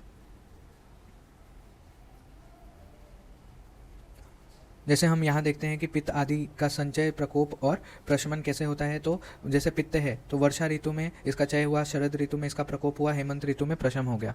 उसी तरह कफ है, शिशिर ऋतु में उसका चय हुआ, संचय हुआ, वसंत ऋतु में इसका प्रकोप हुआ और ग्रीष्म ऋतु में इसका प्रशमन हुआ। उसी तरह वात का ग्रीष्म ऋतु में चय हुआ, वर्षा ऋतु में प्रकोप हुआ और शरद ऋतु में इसका प्रशमन हो गया। नेक्स्ट श्लोक में हम लोग प्रकारांतर से विचार करते हैं कि वर्षात यानी कि शरद से प्रारंभ करके वर्षा ऋतु तक अर्थात संपूर्ण वर्षा में होने वाली ऋतुओं में मिथ्या योग, अति योग और हीन योग होना, जीर्ण जो पच चुका है, भुक्त या प्रजीर्ण यानी कि भली भांति पचा हुआ, इन अन्य कालों के अनुसार ये वातादि दोष को प्रकोपित करके रोगों के कारण बनते हैं। अकाल स्थिति, इनसे होने वाले रोग का प्रकार है भोजन का अकाल में जीर्ण होना, अकाल में खाना, अकाल में पचना, ये सभी वातादि दोषों को प्रकोपित करके रोगों का उत्पन्न कर देते हैं। प्रातः काल, मध्यम काल, सायंकाल और रात्रि के जो 3 प्रहर होते हैं, इन समय में होने वाले क्रमशः कफ, पित्त और वात के संबंधित जो रोग होता है उसको हम लोग कालज कहते हैं। तो इस श्लोक में बस इतना ही जानना है कि जैसे ऋतु वगैरह है उसका मिथ्या योग, अयोग और अति योग करने से जो वात आदि दोष है वो प्रकोपित होते हैं और रोगों को उत्पन्न करते हैं। उसी तरह प्रातः काल, मध्यम काल, सायंकाल आदि रात्रि में जो भी तीन प्रहर होते हैं, तो पहला पार्ट जो होता है, जो आदि होता है, वो कफ का काल होता है, मध्यम पित्त का होता है, वात जो है वो अनंत होता, वात का जो है वो अंत काल होता है। तो उसमें भी अगर कुछ होता है, वात आदि दोष प्रकोपित होते हैं तो रोग उत्पन्न कर देते हैं। और भोजन के अकाल स्थिति में भी, जैसे अगर हम लोग अजीर्ण करते हैं या फिर अकाल खाते हैं, अकाल उसका पचन होता है, तो उससे भी वात आदि दोष प्रकोपित करके रोगों को उत्पन्न कर देते हैं। में यहाँ पे कालज रोग के बारे में बताया गया है कि अन्य ध्युष्क द्वयग्राही तृतीयक चतुर्थक ये ज्वर अपने अपने समय में प्रवृत्त होते हैं और अपने अपने समय में बलवान होते हैं। तो अन्य ध्युष्क ज्वर क्या होता है? यह ज्वर दिन भर में 24 घंटे में एक बार आता है। द्वयग्राही ज्वर, ये ज्वर दिन रात में कभी भी 2 बार आता है, दिन में 2 बार आता है। फिर तृतीयक ज्वर जो होता है वो मतलब एक दिन आया, अगले दिन नहीं आया, फिर तीसरे दिन आया, तो उसको हम लोग तृतीयक ज्वर कहते हैं, मतलब एक दिन छोड़ के। और चतुर्थक ज्वर, एक दिन आया, 2 दिन नहीं आया, फिर चौथे दिन आया, इसीलिए इसको मतलब 2 दिन छोड़कर जो ज्वर आता है उसको चतुर्थक कहते हैं। नेक्स्ट श्लोक में अन्य कालज रोग के बारे में बताया गया है कि तो कालज जो व्याधियों के बल और काल को जानने वाले चिकित्सक को चाहिए कि वह इन उपरयुक्त जो भी कालज रोग बताए गए हैं और इसके अतिरिक्त जो भी कालज रोग है उसकी चिकित्सा जो है वो उनके आने से पहले ही और उनके बलवान होने से पहले ही करे, वही अच्छा चिकित्सक है। नेक्स्ट श्लोक में स्वाभाविक कालज रोग के बारे में बताया गया है कि कुछ जो है वो जरा, मृत्यु आदि कालज रोग काल के परिणाम यानी कि स्वभाव से ही देखे जाते हैं, किंतु स्वभाव से होने वाले रोगों का कोई भी उपचार नहीं है, अतः इसकी चिकित्सा नहीं करनी चाहिए क्योंकि इसमें सफलता नहीं मिलती। मतलब जैसे अगर कोई बुढ़ापा आ रहा है तो उसमें रोग होता ही है, रोगी होता ही है पुरुष, और मृत्यु होती है, तो ये सब स्वभाव से होता है, तो इसकी कोई चिकित्सा उपलब्ध नहीं है, इसी को स्वाभाविक कालज रोग कहते हैं। नेक्स्ट श्लोक में हम देखते हैं जन्मांतरीय कर्म रोगज होता है कि पूर्व जन्म में किए गए कर्म को ही दैव्य यानी कि भाग्य शब्द के द्वारा कहा गया है, और ये जो दैव्य कर्म है जो कि पूर्व जन्म में किया गया है, समय के अनुसार इस जन्म में रोगों की उत्पत्ति का कारण देखा गया है, मतलब इसी को हम लोग कर्म संप्राप्ति अभी पीछे पढ़े थे वही है। नेक्स्ट श्लोक में भोग के कर्मों का क्षय बताया गया है कि ऐसा छोटा या बड़ा कर्म नहीं है जिसका फल मानव को न भोगना पड़े। कर्मज रोग क्रिया के विनाशक होते हैं, अतएव उन पापों के छीन हो जाने पर वे स्वयं ही शांत हो जाते हैं। तो आचार्य कहते हैं कि जो कर्मज रोग होता है वो क्रिया का विनाशक होता है, मतलब कर्म का विनाशक होता है। बेसिकली जो हमने कर्म किया है, चाहे वो अच्छा कर्म हो या बुरा कर्म हो, उसका फल हमें मिलेगा ही मिलेगा, चाहे इस जन्म में, चाहे अगले जन्म में, चाहे पिछले जन्म में मिल गया होगा। तो अगर हमें कोई रोग हो रहा है, कर्मज रोग हो रहा है, तो इसका मतलब ये है कि हमारा पाप जो है वो खत्म हो रहा है, पाप छीन हो रहा है। ठीक है। नेक्स्ट श्लोक में शब्द के अति योग और अयोग के बारे में बताया गया है कि अत्यंत उग्र शब्द को सुनने से, थोड़ा भी नहीं सुनने से, या फिर अत्यंत हीन शब्द को सुनने से श्रवणेंद्र जो है वो जड़ हो जाते हैं, यानी कि वो बेसिकली कार्य नहीं कर पाते अपना अच्छा से। यहाँ पे बेसिकली कुछ नहीं, असात्म इंद्रिय संयोग का जो है उसका अति योग, अयोग और मिथ्या योग बताया गया है। तो यहाँ पे शब्द का मिथ्या योग बताया गया है कि परुष यानी कि कठोर वचन, उद्भीषण यानी कि भयजनक, असस्त यानी कि गाली गलौज करना, अप्रिय यानी कि हृदय को अच्छा नहीं लगने वाला, और व्यसन सूचक यानी कि मृत्यु, रोग आदि शब्दों के साथ जो श्रवणेंद्रिय का संयोग होता है उसको ही शब्द का मिथ्या योग समझना चाहिए। उसी तरह स्पर्श का अयोग और मिथ्या योग बताया गया है कि तो स्पृश्यो यानी कि जो स्पर्श करने योग्य चीज़ है उसको कभी भी स्पर्श ना होना या फिर नहीं करना या फिर हीन स्पर्श करना, ये सभी जो है वो त्वक इंद्रिय का अयोग्य है। और अति सम स्पर्श करना, बहुत ज़्यादा अधिक उष्ण या फिर शीत पदार्थ को बार बार छूना, ये जो है वो उसका अति योग्य हो जाएगा। संक्षेप में अयोग्य और अति योग्य के सेवन से त्वकेंद्रिय स्पर्श ज्ञान शून्य हो जाता है।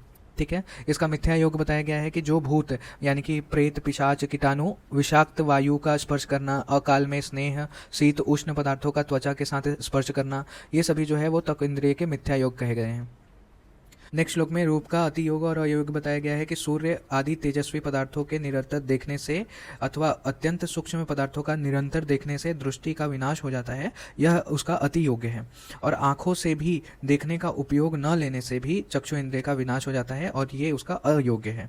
फिर उसी तरह मिथ्या योग क्या है कि तो द्विष्ट यानी कि जिसको मन नहीं देखना चाहता उसको देखना, भैरव यानी कि भयकारक दृश्य को देखना, विभस्त घृणित दृश्य को देखना, दूर से देखना, श्लिष्ट दर्शन करना, तामस स्वरूप यानी कि तम गुण प्रधान रूपों को देखना, ये सभी जो है वो इसके मिथ्या योग माने गए। नेक्स्ट श्लोक में रस के अति योग आदि का वर्णन किया गया है।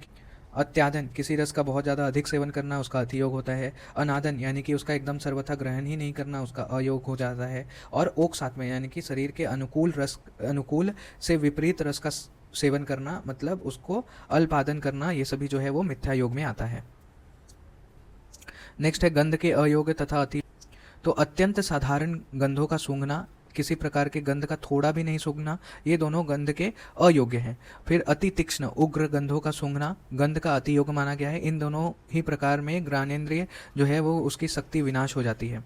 इसका मिथ्या योग में क्या है, दुर्गंध युक्त भूतों के प्रभाव से प्रभावित विष द्विष्ट यानी कि विविध प्रकार के स्थावर जांगम तथा विषों के संपर्क से दूषित वे गंध पदार्थ जो सामान्य स्थिति में ग्रहण के योग्य माने गए हैं। अनावर्त गंध यानी कि जो गंध युक्त पुष्प पदार्थ जिस ऋतु में प्राप्त होते हैं वे यदि अपने समय से आगे पीछे प्राप्त हों, विकार युक्त हों, इस प्रकार के गंधों से यदि घ्राणेन्द्रिय का संयोग होता है तो उसे बेसिकली गंध का मिथ्या योग कहा जाता है।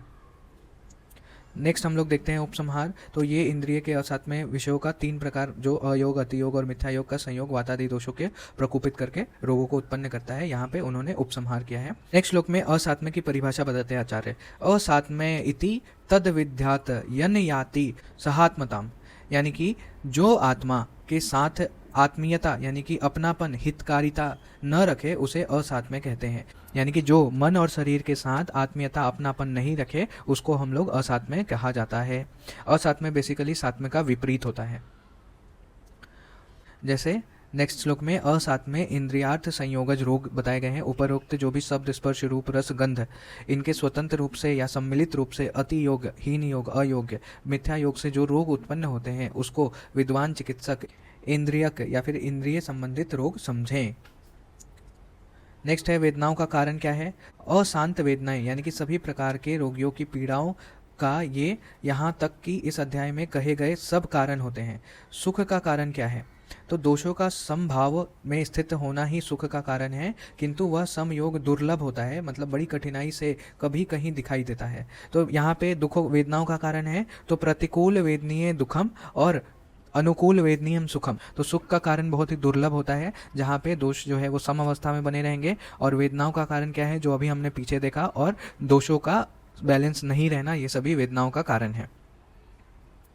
नेक्स्ट श्लोक में आचार्य प्रकार अंतर से निर्देश करते हैं कि ऊपर जो सुख दुख के कारणों की चर्चा की गई है उसी को दूसरे प्रकार से कहा जा रहा है। सुख तथा दुख के कारण न इंद्रिय हैं, न उनके रूप, रस, गंध आदि अर्थ हैं। वास्तव में चतुर्विध योग यानी कि समयोग, अतियोग, अयोग, मिथ्या योग ही सुख दुख की उत्पत्ति में क्रमशः कारण बताए गए हैं। अर्थात जो समयोग से सुख उत्पन्न होता है और बाकी जो बचे 3 है उससे दुख उत्पन्न होता है। इंद्रिया भी हैं, उनके अर्थ भी हैं, परंतु जब तक इनका विषमयोग नहीं होता है तब तक रोग की उत्पत्ति नहीं होती है, और जब तक इसका समयोग नहीं होता है तब तक सुख की उत्पत्ति नहीं होती है। इसलिए उक्त 4 प्रकार का योग ही रोगों का जो मेन कारण माना गया है।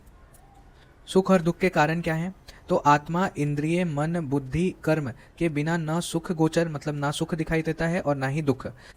नेक्स्ट श्लोक में अगेन यहाँ पे प्रकार अंतर से विवेचन किया जा रहा है कि शारीरिक वेदनाओं का अनुभव 2 प्रकार से किया जाता है। पहला है स्पर्श नेन्द्रिय समस्पर्श यानी कि त्वचा द्वारा भली भांति संयोग होना, और दूसरा क्या है मन के द्वारा स्पर्श होना। इनका समयोग सुख का कारण है यानी कि, और इनका अतियोग, अयोग और मिथ्या योग, विषम योग दुखों का कारण माना जाता है। में आचार्य तृष्णा सुख दुख का कारण है उसको बताते हैं। तो आचार्य कहते हैं सुख प्राप्ति से इच्छा रूपी तृष्णा की प्रवृत्ति होती है, और दुख से, दुख प्राप्ति से द्वेष रूपी तृष्णा की प्रवृत्ति होती है। इसलिए फिर उस तृष्णा को सुख और दुख का कारण कहा जाता है। मतलब सुख से तो इच्छा रूपी, मतलब सुख से इच्छा उत्पन्न हो रहा है, इच्छा रूपी तृष्णा उत्पन्न हो रहा है, लेकिन दुख से द्वेष उत्पन्न हो रहा है, इसीलिए उसको वेदना का कारण बताया है। नेक्स्ट श्लोक में आचार्य तृष्णा के अभाव में वेदना का अभाव बताते हैं कि वह यानी कि जो तृष्णा वेदना के आश्रय कहे जाने वाले जो भाव हैं, जैसे देह है, इंद्रिय है और मन है, इनका ग्रहण करती है। यदि तृष्णा उन भावों का ग्रहण न करे तो स्पर्श नेन्द्रिय जिनके कारण स्पर्श का ज्ञान होता है उसका और मन का स्पर्श नहीं होगा। ठीक है, तो स्पर्श न होने से वेदना उत्पन्न भी नहीं होगा, वेदना का ज्ञान भी नहीं होगा, तो सुख दुख किसी का भी ज्ञान नहीं होगा। फिर अगला क्वेश्चन क्या था, 21वां नंबर क्वेश्चन कि वेदनाओं का अधिष्ठान किसको कहा गया है। आचार्य कहते हैं केश यानी कि दाढ़ी, मूछ, सिर, कच्छा तथा गृह प्रदेश स्थित सभी प्रकार के बाल, लोम या रोम, नखों के अगले भाग यानी कि जो बढ़ने पर निर्जीव होने के कारण काट दिए जाते हैं। अन्नमल यानी कि विष्ठा, स्टूल जिसको कहते हैं फीसेस, द्रव मल यानी कि मूत्र, स्वेद, इन सभी को छोड़कर मन और सेनेन्द्रिय यानी कि इंद्रियों से युक्त शरीर वेदना का अधिष्ठान है। मतलब खाली जो केश है, जो मल है, जो बाहर जाता है, शरीर के जो बाहर जाता है, बाहर निकलता है, उसको छोड़कर वेदना का स्थान जो है पूरा शरीर है। नेक्स्ट 22 नंबर क्वेश्चन क्या था कि ये सभी वेदनाएं पूर्ण रूप से कहाँ समाप्त होती हैं? आंसर देते हैं आचार्य कि योग और मोक्ष में सभी प्रकार की वेदनाएं की निवृत्ति होती है, वे सभी समाप्त हो जाते हैं। मोक्ष होने पर वेदनाओं का समूल विनाश हो जाता है और योग के द्वारा मानव मोक्ष मार्ग में प्रवृत्त हो जाता है। अतएव योग को मोक्ष का प्रवर्तक कहा गया है। ठीक है, योग का परिचय है यहाँ पे कि आत्मा का मन से, मन का इंद्रिय से, इंद्रियों का अपने विषय से जब संयोग होता है तब सुख और दुख की प्रवृत्ति होती है। इसके विपरीत जब आत्मा में मन स्थिर भाव से रहते हैं, सुख दुख की प्रवृत्ति नहीं होती। जब आत्मा में जो मन है वो स्थिर भाव से रहता है तो सुख और दुख की प्रवृत्ति नहीं होती। अतः उन दोनों यानी कि सुख दुख की निवृत्ति हो जाती है। तब वह शरीरधारी पुरुष यानी कि आत्मा मन इंद्रिय समवाय से युक्त होता हुआ भी वशी हो जाता है, आत्मा के वश में आ जाता है। और योग को जानने वाले महर्षि इस स्थिति को योग कहते हैं। नेक्स्ट श्लोक में आचार्य योगियों के अलौकिक शक्ति के बारे में बताते हैं। कौन कौन से अलौकिक शक्ति है? तो सबसे पहला है आवेशश्च चेतसो यानी कि अपने चित्त को दूसरे पुरुष में आवेश करने की शक्ति। फिर ज्ञानम अर्थानाम, ज्ञानम अर्थानाम यानी कि सभी प्रकार के विषयों को जान लेने की शक्ति। छंदतः क्रिया, छंदतः क्रिया यानी कि किसी भी कार्य में स्वच्छंद होकर कार्य करने की क्षमता। फिर दृष्टि ही, दृष्टि की विशेष शक्ति। श्रोत्रम यानी कि श्रवण की विशेष शक्ति। स्मृति ही, स्मृति की विशेष शक्ति। फिर कांति ही यानी कि अलौकिक कांति वाला मनुष्य हो जाता है। रिश्तश्च आप्य दर्शनम यानी कि अपनी इच्छा से लुप्त होना और प्रकट होने की शक्ति हो जाती है। ये जो है इस प्रकार योनियों में होने वाले बल में के 8 भेद होते हैं और 8 प्रकार की शक्तियाँ शुद्ध सत्व वाले में ही होती है, इनको ही मिलती है। जिनका मन एकाग्र है, जिनका मन तम और रज गुण से निवृत्त हो चुका है, उनसे रहित हो चुका है, उनमें ही ये शक्ति देखी जाती है। नेक्स्ट श्लोक में आचार्य मोक्ष की परिभाषा बताते हैं। तो रज गुण और तम गुण के अभाव हो जाना तथा प्रायश्चित आदि पाप नाशक उपायों के द्वारा कर्मों के संपूर्ण रूप से क्षीण हो जाने से जो चिरकालिक कर्मों के बंधन से वियोग यानी कि संबंध का अभाव होता है, उसी को मोक्ष कहते हैं। जन्म मरण के बंधन से मुक्ति मिल जाती है। और अपूर्ण भव यानी कि पुनः जन्म न होना यानी किसी भी योनि में जन्म नहीं लेना, उसको ही मोक्ष कहते हैं। तो क्या है, एक बार फिर से देखते हैं। रजगुण और तम गुण से सर्वथा निवृत्ति, फिर जो प्रायश्चित कर लेना, जो भी हमने पाप किए हैं उसका प्रायश्चित कर लेना और उसका सभी पापों का खत्म हो जाना, और जो भी चिरकाल कर्म के बंधन से वियोग हो जाना, मतलब उसके संबंध टूट जाना, कोई भी क्रिया नहीं होना, ना सुख प्राप्त करने के लिए ना दुख प्राप्त करने, कोई भी क्रिया नहीं करना, जन्म मरण के साइकिल से बाहर निकलना, उसको ही मोक्ष कहा गया है। अरे मोक्ष के उपाय बताते हैं कि जो सज्जन है उनकी भली भांति उपासना करना, कायिक वाचिक और मनसा यानी कि उनका सहवास और उनके अनुकूल स्वयं भी आचरण करना। फिर असज्जन का साथ न करना, यदि ऐसे लोग के साथ हो भी जाए तो उनकी संगत को छोड़ देना। व्रत करना, ब्रह्मचर्य का पालन करना, उपवास करना, विविध प्रकार के नियमों का धारण करना, धर्म शास्त्रों की भली भांति जानकारी रखना, फिर उनके अनुरूप व्यवहार करना, एकांतवास में प्रेम, विषय वासनाओं में अनुराग का न होना, मोक्ष प्राप्ति के प्रयत्न में लगे रहना, अत्यंत धैर्य का होना, शारीरिक कर्मों के प्रति आसक्ति का नहीं होना,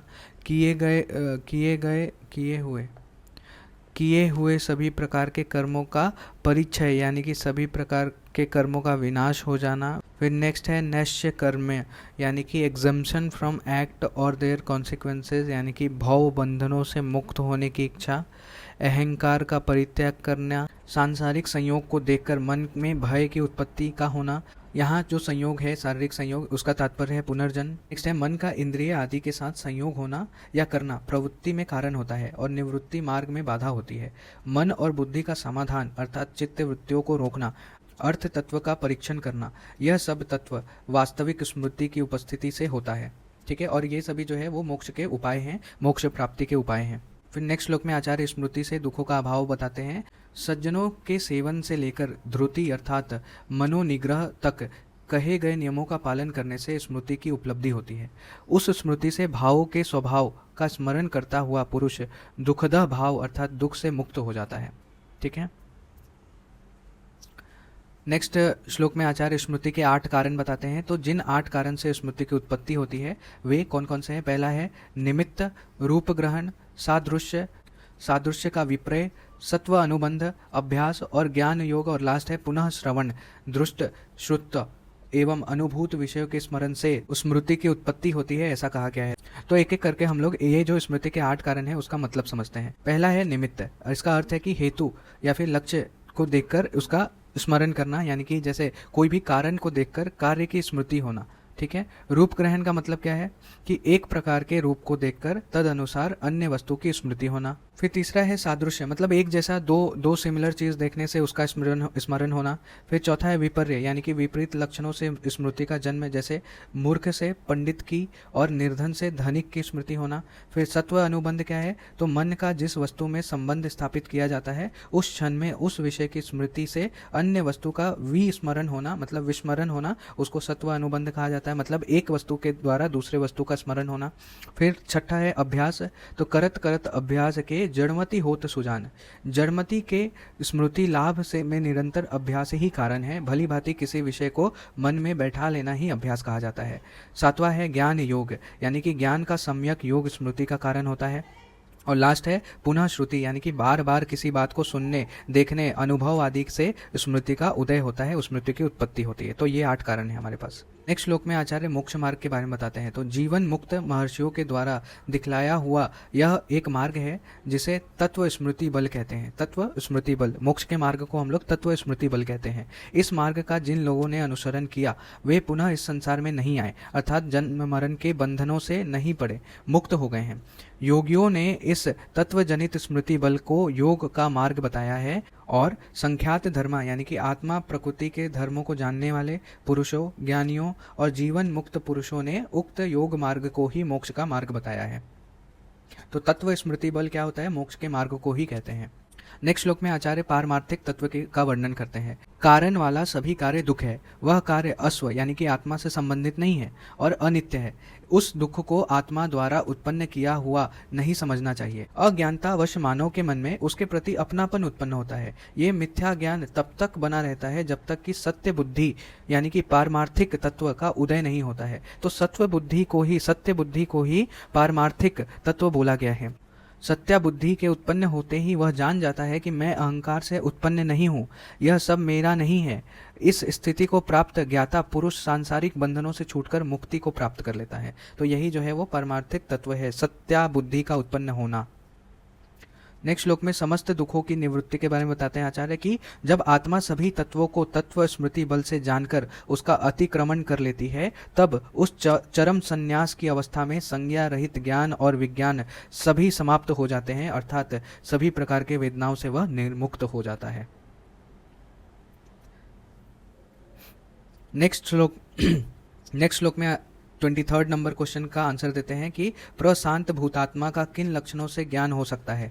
तो उसका आंसर देते हैं कि सभी प्रकार की वेदनाओं की निवृत्ति हो जाने के बाद महत तत्व आदि से सर्वथा मुक्त और ब्रह्म रूप को प्राप्त हुए उस भूतात्मा की उपलब्धि प्राप्ति नहीं होती है।